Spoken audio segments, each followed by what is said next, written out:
Hi and welcome to Two Wheels Better from my own personal cocoon. It might look like a bus shelter to you. Well, in fact, to be honest, it is. But it's probably the best place to be today because I've got the Honda Firestorm, but I think Thunderstorm will be more appropriate because it's blowing a gale and it's just started to rain. And so with no customers for the buses, I thought we may as well stop here and give you a little spiel on the Firestorm. As you can see, bright yellow departure for Honda. You always associate reds with Honda, or at least I do.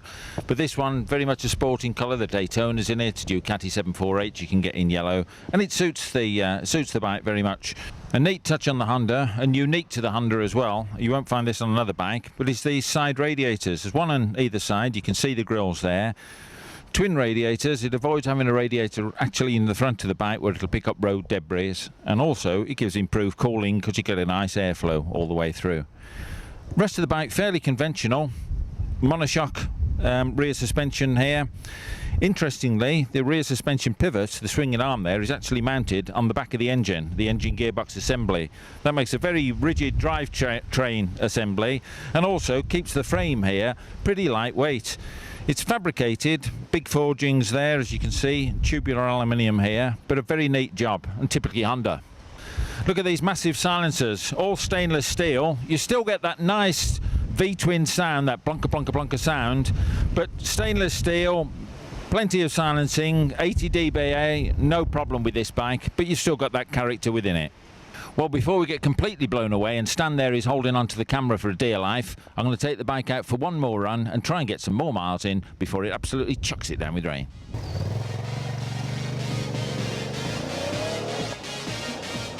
V-twins used to be about being different, but this will be the year of the V-twin. With the Firestorm, the Suzuki and the original Ducati all vying with one another for your attention, it's going to be a very difficult year to be different. The Honda Firestorm is a case in point. Typically Honda, well built, nicely finished, and that feeling that it will probably last forever, or nearly anyway.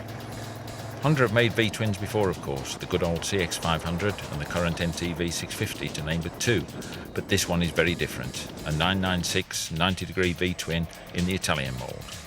4 valves per cylinder and 2 enormous 48mm carbs make for easy breathing and oodles of grunt. Producing 100 brake horsepower, power delivery is super smooth right through the rev range. But as V-twins spread the power so much better than the 4, you don't have to rev it beyond a lowly 9,000 revs to really make it fly. Chassis-wise, the Honda is nicely set up. Nothing too radical, you sit in it more than on it, and everything falls to hand and foot just as it should. The aluminium twin-spar frame uses the engine as an integral stress member, with the engine even carrying the swinging arm pivot. This keeps the plot nicely together and, according to Honda, allows enough flex to ensure a superb balance of control and natural handling. I can't disagree, so they must have got it right. Suspension is pretty standard, with 41mm forks up front and a rising rate monoshock at the rear, both ends with preload and rebound damping. Nothing to write home about, but it works well enough.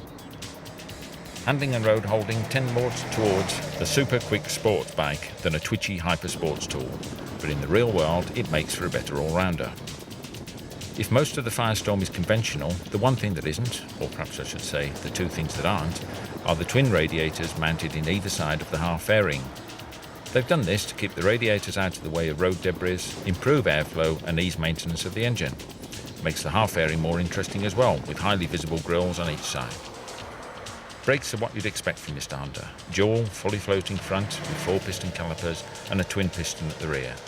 They offer bags of feel and are more than adequate to bring this 192kg Stormer to a nose-diving halt. The gearbox is a beaut, and it's a real treat to short shift through the 6-speed box, keeping the engine spinning and listening to that unmistakable but heavily muted off-beat V-twin sound from the hefty twin silencers. So what is the Firestorm all about? A fire without smoke? A storm in a teacup, or a handful in a D cup? No, it's none of these. It's a sort of VFR 750 with attitude.